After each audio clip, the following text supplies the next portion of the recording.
Guys, good morning from Agra. और अभी है ये हमारा तीसरा दिन है और अब हम जाने वाले हैं फतेहपुर सीकरी। तो हमने अपना रूम जो है खाली कर दिया है, मतलब बैग पैक कर लिए हैं। साफ सफाई कर दी है। वैसे साफ सफाई नहीं, मतलब सही से बैग पैक कर लिया है और निकलने के लिए तैयार खड़े हैं एकदम। रूम की सफाई करेंगे हम। देखो दिखाऊं कितनी बड़ी सफाई करें। ये देखो, ये देखो, ये देखो, चाय के गिलास, चाय भी बिखरी हुई है। ये मैकडोनल्ड्स हमारा, डोमिनोज का आना था, वहीं खा लिए थे। हंस के दिखाओ आइल भाई, ये पिज्जा हट में खाया था जो भी। तो भैया अब यहाँ से निकल रहे हैं, यहाँ से जाएंगे कोई से बस स्टेशन पर और वहाँ से मिलेगी फतेहपुर सीकरी की बस। तो दिखाते हैं आपको वहाँ जाके क्या होता है। वैसे तो मज़ा ही आने वाला है। चलिए चलते हैं आगे लिए। तो भैया आ गए हैं ईद का बस स्टैंड और यहाँ से मिलेगी अपने को फतेहपुर सीकरी की बस। तो चलते हैं, फिलहाल देखते हैं क्या सीन रहता है, प्राइसिंग वगैरह क्या रहती है और सिटिंग अरेंजमेंट जो भी है, मतलब सही है या नहीं है वो देखते हैं। तो गाइस बस तो मिली नहीं है इस टाइम, बस वगैरह है नहीं, तो ऑटो बुक कर लिया है। 400 रुपीज़ इन्होंने बताए हैं हमें यहाँ से वहाँ तक के लिए, तो इसी में जाने वाले हैं हम। तो चलिए चलते हैं, दिखाते हैं आपको।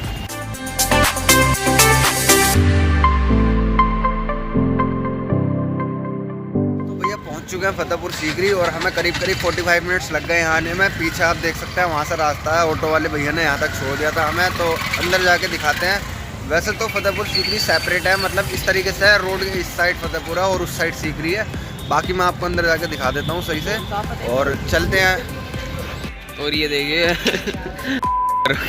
खा रहे हैं जंगली 10 की 2 कचौड़ी हैं ये वाली। काफ़ी सही मिल गई यहाँ पे, मतलब ऐसा प्राइस सही है और टेस्ट भी सही है ना, बहुत जोर की। तो जैसे कि ये मेन गेट है, इसके बराबर से स्टेयर्स जा रही हैं, ऊपर चल के देखते हैं ऊपर क्या दिखता है हमको।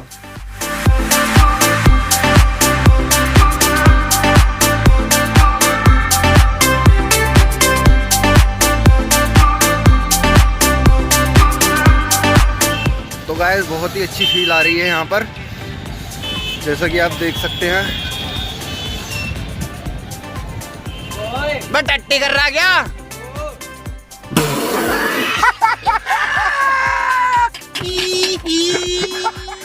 तो अंदर घुस चुके हैं इसके, मतलब मेन जो प्लेटफॉर्म है उसका मेन गेट वो है, वहाँ से अंदर गाड़ियों के एंट्री है नहीं। और ये रुक जाना, और सामने इतना आगे तक हमें पहले पैदल चलना होगा, उसके बाद दिखेगा। तो ये यहाँ से 2 रास्ते जा रहे हैं। इधर का सीधा के रास्ता होगा दीवाने आम का और इधर वाला होगा डक बैंगलो का।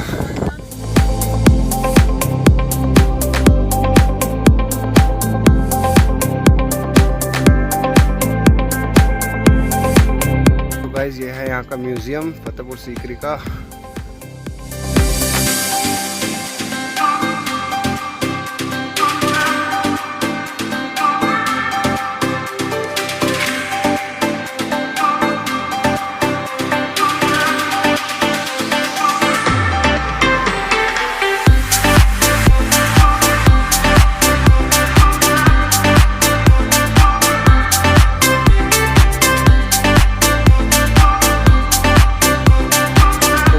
म्यूजियम की कुछ एंट्री इस तरीके से।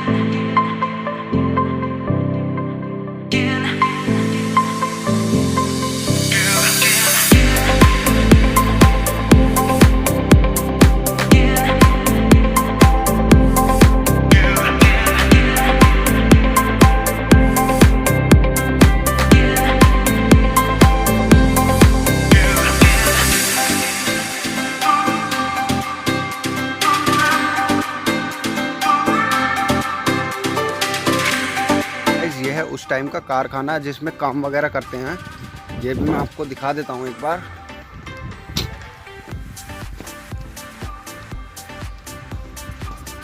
काफ़ी बड़ा है वैसे तो, ओपन भी है। तो यहाँ वो लोग काम किया करते थे अपने। छोटे बड़े हर तरीके का काम उनके हैं। और पहली ऐसी जगह दिखी है जहाँ ज़्यादातर चीज़ें ओपन है और फ्री भी हैं। मतलब म्यूज़ियम का चार्ज भी फ्री था आपका, और लॉकर के लिए भी बताया, लॉकर भी फ्री है, आप अपना लगेज वगैरह रख सकते हो। जैसे हम बेचारे 4-4 बैग लेके घूम रहे हैं। तो गाइस चलते हैं, अभी पहले लगेज रखते हैं, फिर आगे का दिखाते हैं आपको।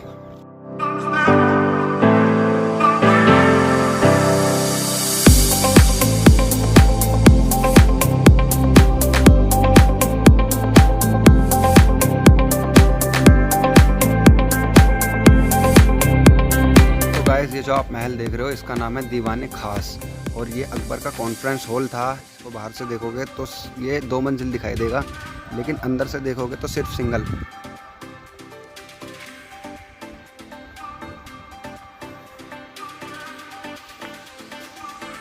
तो गाइस मैं आपको बताता हूँ किस तरीके से कॉन्फ्रेंस हॉल था।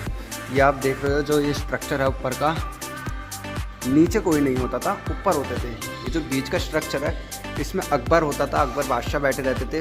बाकी ये जो 4 पिलर्स हैं साइड में, इस पर होते थे उनके वजीर जो होते हैं, मिनिस्टर्स वगैरह जो छोटे उस पद पे होते हैं वो लोग। तो ये इसमें ऊपर जाने का रास्ता भी मैं आपको दिखा देता हूँ। वैसे तो बंद कर दिया गया हुआ है, ये रहा, एक गेट इधर होगा, एक गेट उधर होगा। 2 रास्ते ऊपर जाने के, चारों तरफ के 4 तरफ बैठते थे, बीच में अकबर। अब ये रास्ते बंद कर दिए गए हैं क्योंकि इस पर लोड पड़ेगा तो हो सकता है, बहुत पुराना है स्ट्रक्चर है, गिर जाए। तो गाइस ये जो आप स्ट्रक्चर देख रहे हो, यहाँ पर अकबर को ना तराजू में तोला जाता था, सोने के सिक्कों से तोला जाता था, और वो जितने भी सिक्के के बराबर होते थे वो सब गरीबों को दान कर दिया जाता था। तो ये वाला वो एरिया है जहाँ पर उन्हें तोला जाता था सोने के सिक्कों से। तो गाइस इस जगह का नाम है खजाना, और अब ऐसा बताते हैं कि गलती से इसका नाम अब हो गया है आँख मिचोली, क्योंकि पहले इसमें बहुत सारा सोना वगैरह रखा रहता था। ये एक जैन मंदिर है वैसे तो इसमें बहुत ही सारा सोना वगैरह रखा रहता था, तो उसकी चमक से आँख वगैरह नहीं खुल पाती थी, इसलिए इसका नाम पड़ गया आँख मिचोली अब। और ये जो ग्राउंड है इसके बारे में भी थोड़ा बता देते हैं। जैसे कि आप ये देख सकते हो, इसका नाम है गेम ऑफ 25। ये चारों तरफ से बना हुआ है सेम इसी तरीके से, और सामने ये देख रहे हो आप स्टूल, इस पर राजा बैठा रहता था अपनी रानी के साथ, मतलब अकबर बादशाह बैठे रहते थे। और साइडों में चारों जगह जो है यहाँ पर दासियाँ खड़ी रहती थी, और वो जब गेम खेलते थे तो फिर दासियाँ उनको अलग अलग तरीके से स्पेशल डांस करके दिखाती थी। तो जैसे कि इसका नाम है हवा महल, पंचमहल या गर्मियों की जन्नत, तीनों में से कुछ भी कह सकते हैं इसको। और इसकी हिस्ट्री मैं बता देता हूँ आपको। इसका जो टॉप फ्लोर है उस पे से हिंदू रानी जो जोधाबाई थी ऊपर से जल दिया करती थी, और मुस्लिम रानी जो रुकैया बेगम थी वो ईद का चांद देखा करती थी, और अकबर बादशाह ऊपर बैठकर ठंडी ठंडी हवा खाते थे। जैसे कि ये पहले इधर की साइड सारे में जैस्मीन वगैरह के फ्लावर्स होते थे, तो उसकी महक बहुत अच्छी तरीके से हवा के झोंके के साथ ऊपर जाती थी, इसलिए राजा ऊपर बैठ के काफ़ी अच्छा आनंद लेते थे उस टाइम पर। तो इस स्ट्रक्चर में टोटल 174 पिलर्स हैं विदाउट एनी सपोर्ट। तो फर्स्ट फ्लोर पे 84 गाँव होते थे, दूसरे फ्लोर पे 56 भोग होते हैं, तीसरे फ्लोर पे 20 बुद्धिस्ट होते हैं, चौथे फ्लोर पे 12 मंथ ऑफ ईयर होते हैं, मतलब 12 महीने साल की, और 5वें फ्लोर पे 4 दिशा होती है, 4 साइड। तो इसका नाम है अनूप तालाब, और इसको 4 चमन के नाम से भी बुलाते हैं क्योंकि इसके 4 रास्ते हैं जाने के। और उस टाइम पर तानसेन जो म्यूजिशियन, बहुत बड़े म्यूजिशियन थे, उन्होंने इसके ऊपर सेंटर में बैठकर दीपक राग गाया था, तो पानी के अंदर जो है दिए जल गए थे। और उनके कंपटीशन पर आए थे वैष्णु बाबा, उन्होंने मेघ मल्हार गाया था जिससे कि बारिश आ गई थी और दिए बुझ गए थे। तो आप सामने देख रहे हो ये अकबर की वाइफ का महल था जिसको शीश महल भी कहते हैं, और इसके अंदर जो स्ट्रक्चर है ये, इसमें सारे में शीशे लगे थे, और ऊपर जो स्ट्रक्चर है इसमें डायमंड्स वगैरह जड़े हुए थे जो कि गवर्नमेंट ने निकलवा लिए, और ये अभी क्लोज्ड है, इसके अंदर एंट्री अलाउ नहीं है। तो ये जितना भी स्ट्रक्चर है, यहाँ सेंटर में स्पेस है जितनी भी, यहाँ सब डायमंड्स वगैरह रहे थे। तो गाइस ये जो मैंने बताया था अभी उसके अंदर का एरिया है, क्योंकि यहाँ एंट्री अलाउ नहीं है। ये चीज़ मैं बताता हूँ, यहाँ स्ट्रक्चर बने हुए हैं जैसा आप देख सकते हैं, जानवरों के स्ट्रक्चर बने हुए हैं, लेकिन इन सब के चेहरे नहीं हैं, किसी का भी चेहरा नहीं है। तो इसके पीछे ये हिस्ट्री है कि इन सब के चेहरे डायमंड से बनवा रखे थे या गोल्ड से बनवा रखे थे, जिन सबको निकाल लिया गया और ये खाली ऐसे ही रह गई। तो गाइस ये आप देख रहे हो, ये अकबर का डाइनिंग हॉल है, काफ़ी अच्छा है ये भी। स्ट्रक्चर, हर चीज़ों में स्ट्रक्चर मिल जाएगा आपको, कुछ ना कुछ नया देखने के लिए मिलेगा। तो ये अपना खाना वगैरह खाने के लिए और डाइनिंग के सारे कामों के लिए इस चीज़ को यूज़ करते थे। तो ये अकबर का बेडरूम हुआ करता था और ये है अकबर का बेड। और यहाँ साइड में चंदन की लकड़ी के स्टेयर्स लगाए जाते थे, तो उससे अकबर ऊपर जाते थे। और यहाँ नीचे सारे में रोज़ वाटर या इत्र वगैरह डाला जाता था जिससे कि खुशबू रहे। और ये आप देख सकते हैं, ये फर्स्ट डोर उनकी फर्स्ट वाइफ के लिए, वो सेकंड वाइफ के लिए और वो थर्ड वाइफ के लिए। गाइस ये जो आप सामने देख रहे हो ये जोधा भाई का किचन था, क्योंकि वो हिंदू थी तो उन्होंने 2 ही शर्त पर शादी करी थी अकबर से कि एक तो मुझे अपना मंदिर चाहिए महल के अंदर ही और एक किचन अलग चाहिए। तो ये कुछ इस तरह का किचन है। एंट्री इसमें बंद है अभी, बाहर से मैं दिखा देता हूँ आपको।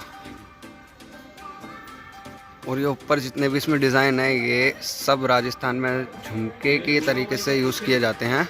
ये देख सकते हैं आप, ये पूरे 156 डिज़ाइंस हैं और ये सारे राजस्थान में झुमके के नाम से बिकते हैं। तो जैसे कि मैंने बताया था ये वेज किचन थी और इसी के सामने आप देख सकते हैं ये नॉन वेज किचन है। तो गाइज़ ये जो आप सामने देख रहे हो इसे मरियम पैलेस के नाम से जाना जाता है और इसे गोल्डन पैलेस भी कहते थे, क्योंकि इसके अंदर सारा गोल्डन से पेंटिंग वगैरह बनी रहती थी।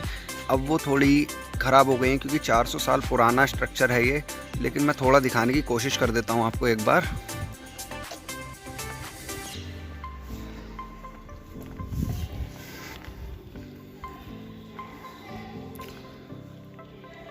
तो ये हल्का हल्का आप देख पाओगे, शायद कैमरे में ना दिखे, ये अंदर जो स्ट्रक्चर होंगे इसमें ये सब गोल्ड के थे। तो जैसे कि आप देख पा रहे होंगे ऊपर थोड़े थोड़े स्ट्रक्चर्स अब भी लग रहे हैं मुझे देखने में, पता नहीं कैमरे में आ रहे हैं या नहीं। इस पे भी ये सब गोल्ड की वर्किंग थी। यहाँ पर सामने का स्ट्रक्चर है, जैसा कि मैंने बताया ये जोधा भाई का महल था, गोल्डन पैलेस मरियम पैलेस था। तो उन्हें अगर इनसे मिलना होता था गोल्डन पैलेस में तो वो ऊपर वाले रास्ते से आया करते थे ताकि और किसी को पता ना चले कि वो यहाँ पर आए हैं अकबर। तो ये जो एरिया है ये जोधा अकबर के महल का मेन रास्ता है, मेन गेट है। और जैसा कि वो राजपूताना थी तो राजस्थान के कल्चर से रिलेटेड ये बनाया गया है, जैसा आप देख सकते हैं। और जैसे कि ये हरम प्लेस है, मैं बता देता हूँ आपको। हरम मतलब जैसे प्राइवेट प्लेस होती है ना वो, तो ये प्राइवेट प्लेस है। यहाँ किसी का आना उनको पसंद नहीं था, लेकिन वो अपने लोगों की बात सुनते थे। उस टाइम पे ये वाली जो दीवार है इसके पीछे एक और दीवार है, उस दीवार के पीछे का एरिया ओपन था, वहाँ लोग आते थे अपनी बात को लेकर और वो सुनती थी रानी यहाँ पर। तो ये है जोधा भाई महल का फर्स्ट गेट और इस गेट के अंदर घुसते ही हमें दिखेगी दीवार, लेकिन साइड में देखेंगे तो हमें गेट दिखेगा। इसको पहले के ज़माने में पर्दा सिस्टम बोलते थे, जिससे कि बाहर जो भी है वो अंदर नहीं देख सकता और जो अंदर है वो भी बाहर नहीं देख सकता। तो हम आ चुके हैं जोधा भाई के महल के अंदर और आप देख सकते हैं काफ़ी अच्छा बना रखा है ये भी। और जैसे कि रानी के लिए इस महल में 2 बेडरूम बनाए गए थे, तो एक ये है विंटर पैलेस और इसी के अपोजिट में आपको दिखेगा एक समर पैलेस। तो इसके अकॉर्डिंग मैं बता देता हूँ आपको, ये सामने इसमें आपको जाली दिख रही होगी, तो इस जाली में से 24 आवर्स पानी रेगुलर पीछे झील में से आता रहता था, जिससे कि ठंडा रहता था कमरा बहुत अच्छी तरीके से। और ये है विंटर पैलेस, तो इसके ऊपर काफ़ी अच्छा स्ट्रक्चर बना रखा है, जिससे कि धूप पड़ती थी काफ़ी गर्म रहता था। बाकी इस कमरे के नीचे आग जलाई जाती थी। तो ये है उनका मंदिर, इसमें राधा कृष्णा की मूर्ति रखी थी जो कि वो अपने दहेज में लाई थी। और पूजा करने के बाद वो इसमें तुलसी का पेड़ था, उस पर पानी दिया करती थी। अभी ये रिप्लेस करके यहाँ गूलड़ का लगा दिया गया है।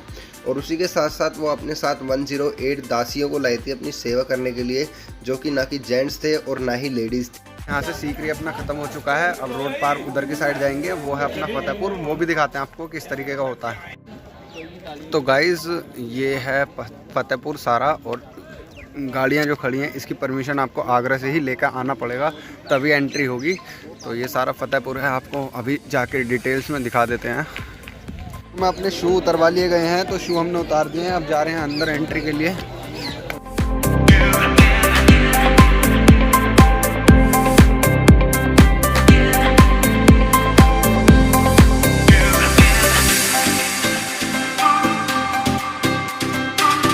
सारा एरिया फतेहपुर है और ये सामने रेड कलर की आप दरगाह देख रहे हो, ये है सलीम चिश्ती रहमतुल्लाह की, जो कि यहाँ 500 साल पहले रहा करते थे।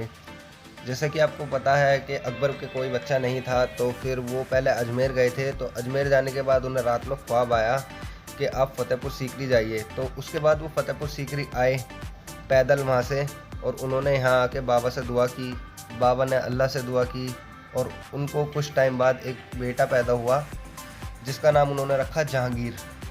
एक नाम था जहांगीर, दूसरा नाम था जहांगीर जहाँ का बादशाह, लेकिन उसकी माँ उसको प्यार से बुलाती थी शेखू। तो ये फिर जो दरगाह है ये बनवाई थी अकबर ने अपने बेटे की खुशी में बाबा के लिए 1570 में बनवाई थी और 1582 तक इसका काम चला। 12 साल में जाके कंप्लीट हुई थी। उसके बाद जब जहांगीर बड़ा हो गया तो उसको पता चला कि मैं बाबा की दुआ की वजह से हुआ, तो उसने फिर दोबारा ये रेड कलर की छोड़ के वाइट मार्बल से बनवाई बाबा के लिए दरगाह।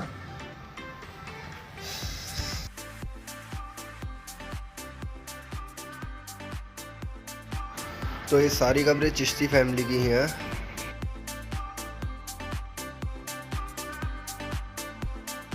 ये अंदर इसमें जितनी भी कब्रें हैं वो सब लेडीज़ की हैं और जो बाहर की साइड है वो सब जेंट्स की हैं, क्योंकि लेडीज़ पर्दे में रहती हैं इसीलिए उनकी कब्रें सारी अंदर हैं पर्दे में और जेंट्स की सारी बाहर हैं।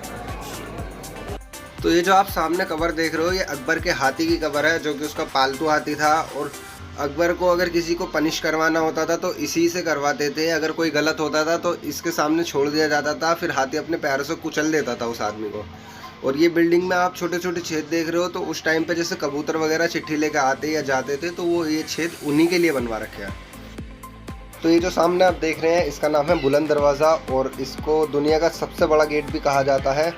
प्लस इसका एक और नाम है जो है डोर ऑफ विक्ट्री, क्योंकि अकबर बादशाह जब गुजरात की जंग जीत कर आए थे तब उन्होंने ये बनवाया था। इसकी टोटल हाइट ग्राउंड से टॉप तक 176 फीट है और ये 1601 में स्टार्ट किया गया था। 1602 तक इसका कंस्ट्रक्शन चला, पूरे 1 साल में ये जाके तैयार हुआ था। तो गाइस ये है फतेहपुर सीकरी की मस्जिद और इसमें आज भी नमाज होती है। अगर किसी को पढ़नी है तो जाके पढ़ सकते हैं, किसी को कोई मनाही नहीं है इसके लिए।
फिल तो कैसे बनाया 80 पीस के अंदर तो बना सकते हैं। और ये लैंप सेटल है दरगाह की जाली का डिज़ाइन, जो धागा बांधते हैं ना मैंने कही है वो साली जाली गुडला होती है। यहाँ छोटा कैंडल लगाते हैं, उसको कवर करते हैं, बहुत सुंदर लाइट होती है। इसमें लाइट होती है वो सोना चांदी कैमरा मोबाइल तो ये हर जगह मार्केट में मिलता है। ये मार्केट का आइटम नहीं है, ये मेरे गांव का अपने बैग में बना के लाते हैं अपने गांव से। फिर यहाँ आप जैसे लोगों को शेयर करती हूँ, गिफ्ट करती हूँ घर के लिए, मामा पापा सिस्टर ब्रदर। अच्छा गिफ्ट होता है, शुभी में होता है बाबा की दरगाह, क्योंकि स्टोन की हर जगह नहीं मिलती चीज़ें, लकड़ी प्लास्टिक की लोहे की तो हर जगह मिलती है। ये बत्ती का स्टैंड सबसे पहले इंसेंस के लिए बनाया अगरबत्ती के लिए, सबसे छोटा कैंडल, सबसे बड़ा candle, medium, pen stand, lipstick stand, कोई सा भी बना सकते हैं। इसमें होल्ड करके आप ऐसे करके लगा सकते हैं। Sometime secret dust paper multi function. देखो भैया कारीगरी देखो,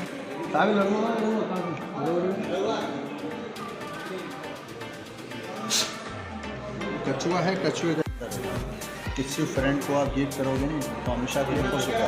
ऐसी चीज़ें तो मिलेंगी नहीं कि देखने को, नेकलेस ज्वेलरी वगैरह तो हर जगह मिलती हैं, प्लास्टिक की लोग ये ये पानी में डालने के बाद कलर भी चेंज करता है, मतलब पानी में डाल के बाहर निकालोगे तो कलर चेंज, अब ये सूखने के बाद वापसी वही कलर आ जाएगा जो वापिस इस टाइप में हो जाएगा ये सेम पसंद कलर। है। एक बार इसका ऑयल लगा दो हमेशा के लिए ये कलर हो जाएगा, कभी नहीं सूखेगा, फिर यही रहेगा।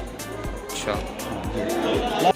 तो सामान तो यहाँ पर काफ़ी अच्छा मिलता है, आप ले सकते हो, कोई प्रॉब्लम नहीं है। लेकिन वो प्राइस बहुत ही ज़्यादा हाई बताते हैं, क्योंकि वहाँ पर ज़्यादातर टूरिस्ट वगैरह आते हैं ना, तो आप जितना मर्ज़ी नेगोशिएट उनसे कर सकते हो। हमने भी काफ़ी नेगोशिएशन करके ही सामान लिया है, तो काफ़ी सही पड़ गया था। अब वो आपके ऊपर, आपकी नेगोशिएशन स्किल्स कैसी हैं। तो गाइस फतेहपुर और सीकरी काफ़ी अच्छी जगह है, वैसे तो मैंने पूरी देख ली है, अभी मैं यहाँ से निकलने ही वाला हूँ वैसे तो। अब मैं आपको यहाँ का ओवरऑल एक्सपीरियंस बता देता हूँ। सीकरी जो है वो पहले पड़ेगा, वो ज़्यादा अच्छा है फतेहपुर से, और फतेहपुर जो है वो थोड़ा कम है, क्योंकि ये सिर्फ एक बॉक्स सा है, ये मेरे पीछे देख रहे हो, तो ये थोड़ा कम अच्छा है। कम अच्छा क्यों है, माइनस पॉइंट में इसका एक बताना चाहूँगा कि यहाँ पे जो लोग हैं, मतलब हर चीज़ों के लिए अलग अलग किस्म का एक तरीके से धंधा बना रखा है इन्होंने। यहाँ फतेहपुर में ऐसा सीकरी में ऐसा कुछ नहीं है, वहाँ कोई कुछ नहीं है। यहाँ हर दूसरा आदमी आपको फोर्स कर रहा है। आप एंट्री करोगे, पहले तो शू के लिए पैसे देने पड़ेंगे, आप एंट्री करोगे, एंट्री करने के बाद दरगाह में जाने के लिए फोर्स करेंगे, दरगाह में जाने के लिए फिर चादर लेने के लिए, फूल लेने के लिए फोर्स करेंगे, और फिर कब्रिस्तान अगर आपको जाना है तो कब्रिस्तान के अंदर जाएंगे तो उसके चंदे के लिए फ़ोर्स करेंगे, और पीछे ये वाली दरगाह है, दरगाह के अंदर जाएंगे तो चादर लेके जाएंगे, और उसके अलावा भी वो वहाँ चंदा लेते हैं, उसके लिए भी कहते हैं कि सर ये वो बहुत देर तक बोलते हैं। और वहाँ कोई शॉप है, वहाँ मटेरियल पत्थर का मिलता है, वो मैंने दिखाया आपको वीडियो में, तो वो भी फोर्स करते हैं ज़बरदस्ती के ले लो, अगर लेना है ठीक है, नहीं लेना नहीं। भाई हमें नहीं लगता अच्छा, वो नहीं लग रहा, हम क्यों ले लें ज़बरदस्ती। और पीछे आप देख रहे हो मस्जिद है, मस्जिद में ऐसा कोई सीन नहीं है वैसे, ना तो उन्होंने कुछ लिया ना कहा आपको आना है आओ, जाना है जाओ, क्योंकि मस्जिद में ऐसा कुछ होता नहीं है। कुछ चढ़ाओ या वीडियो हो गई भैया, क्या क्या बता दिया ऐसे, बता देगा ना, पहले टाइम खराब कर रही है पब्लिक का। तो भैया ठीक है भाई, हो गई स्टार्ट। हाँ जी भैया, क्या लेना, क्या लेना है? हर माल 10 रुपये हैं यार, अलग अलग आइटम के अलग अलग पैसे हैं, क्या लेना? हाँ भाई, ये कछुआ सा कितने का भाई साहब? भाई साहब कछुआ देख लो, कछुआ क्या देना, लो ये लो, तो ये ले जाओ। कितने का है? 10 रुपये से ज़्यादा का ना आयो। भैया फतेहपुर सीकरी से निकल चुके हैं बाहर, काफ़ी सारी शॉपिंग कर ली है, मेरे पास भी आके भाइयों के पास भी है, और अभी हम जा रहे हैं बस अड्डे, फिर यहाँ से सीधे घर। तो बस यही था अब इस बार की वीडियो में, मिलता है अगली बार बढ़िया सी, और आगे की दिखाते हैं। वैसे तो अभी काफ़ी चीज़ें दिखानी है, बस से जाएंगे, बस के बारे में दिखाना है, घर जाके सामान भी दिखाता हूँ मैंने क्या क्या लिया है। और वैसे मैं आगे देख के इसलिए चल रहा हूँ क्योंकि ट्रैफिक हो रहा है, थोड़ा बहुत गाड़ी आ जाएगी, उड़ा देगी मुझे, मैं वीडियो भी नहीं बना पाऊँगा। तो भैया चलते हैं, दिखाते हैं। फिलहाल तो कचौड़ी खाएंगे शायद, सुना है ऐसा मैंने। तुम्हारी वीडियो अब बंद करो हाँ जी भाई साहब, व्लॉग एंड खत्म, टाटा बाय बाय। अब इसके बाद व्लॉग कंटिन्यू नहीं होगा। अच्छा ठीक है, अभी दिखाता हूँ, देख 10 मिनट बाद ही। भैया फतेहपुर सीकरी से पैदल यहाँ आ गए थे, रेस्टोरेंट मिल गया था एक, वैसे तो वेज है ये रेस्टोरेंट, लेकिन बैठ गए यहाँ पे, अभी खाना वाना ऑर्डर कर दिया है, जब आएगा जब बता दे रहा आपको। और बस बैठे हैं अभी, तो ऑर्डर कर दिया, काफ़ी चीज़ें ऑर्डर करी हैं, जब आ जाएंगी तभी दिखाता हूँ।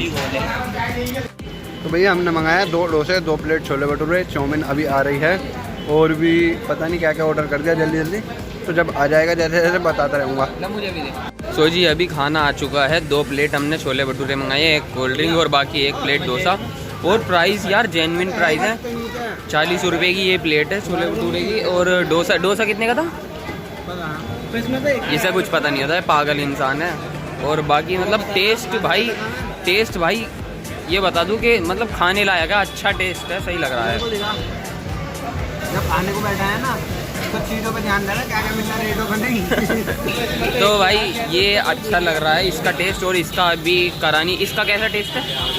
बढ़िया, तो बढ़िया टेस्ट है। अभी अगर आप फतेहपुर सीकरी आ रहे हो तो यहाँ पर आके खा सकते हो।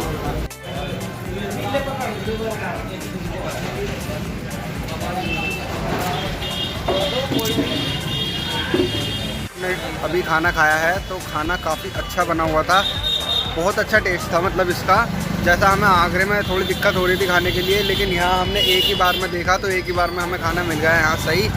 और हमने कुल मिलाकर 2 छोले भटूरे, 2 मसाला डोसे, एक प्लेन एक पनीर और रबड़ी और गुंजिया और कोल्ड ड्रिंक और क्या बचा था, चाउमीन वगैरह, इतने सारे आइटम लिया और हमारा बिल बना था 400 रुपये का, ओनली 400। और टेस्ट भी बहुत अच्छा था।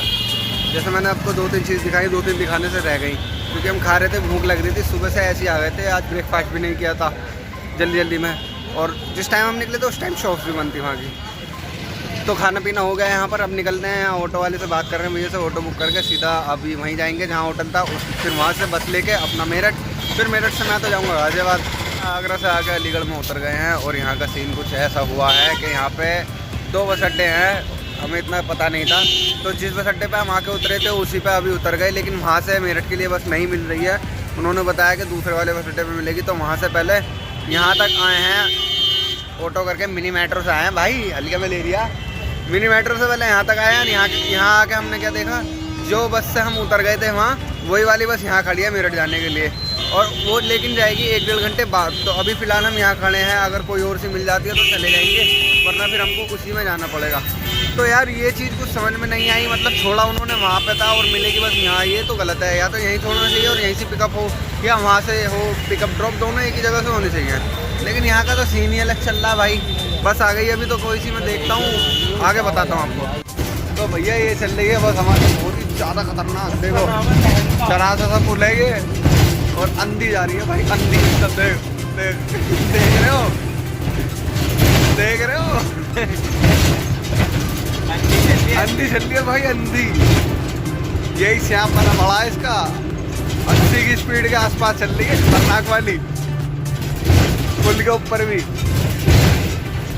भैया रात के बज रहे हैं 12:07। बस ने हमें यहाँ पर उतार दिया है, और अभी यहाँ से 2-1 मिनट का ही रास्ता है। वैसे तो ऑटो वगैरह दिख नहीं रहे हैं हमें, तो फ़िलहाल पैदल ही जा रहे हैं घर। चलते हैं और बस चलते हैं, अब घर ही जाना है सीधे। तो इस वीडियो को करते हैं हम यहीं पर एंड, और मिलते हैं ऐसी अगली कोई नई सी वीडियो में कहीं और की, क्योंकि अभी कोई ऐसी प्लानिंग भी नहीं है। अभी तो ट्रिप ये ख़त्म हुआ है, अगली जो भी ट्रिप होगी उसमें आपको दिखाते हैं कुछ नया, कुछ अच्छा। तो तब तक के लिए टाटा बाय बाय, और बस टाटा बाय बाय।